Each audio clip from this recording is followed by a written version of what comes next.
অত্যাচার করছে, একটা অদ্ভুত ধরনের অত্যাচার করছে।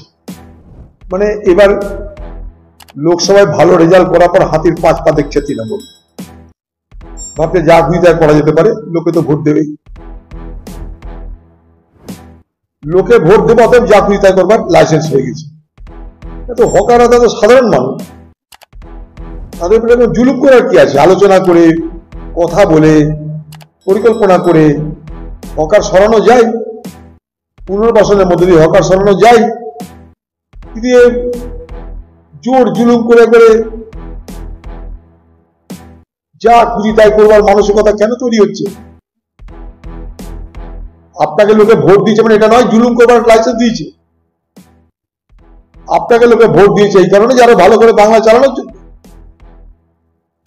কিন্তু অত্যাচারীর মানসিকতা যদি বয়ে নিয়ে চলে তাহলে অত্যাচার তো হবেই। অত্যাচারীর মানসিকতা অত্যাচার করা, কিন্তু অত্যাচার তাই চলছে। আমরা চাই এগুলো থামক, বন্ধ।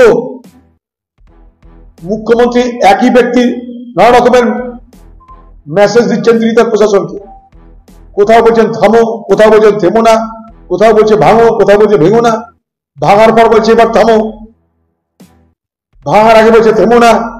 মানুষকে বিভ্রান্ত করছে এবং প্রশাসনকে একই মুখে ভিন্ন ভিন্ন কথা তিনি বলছেন।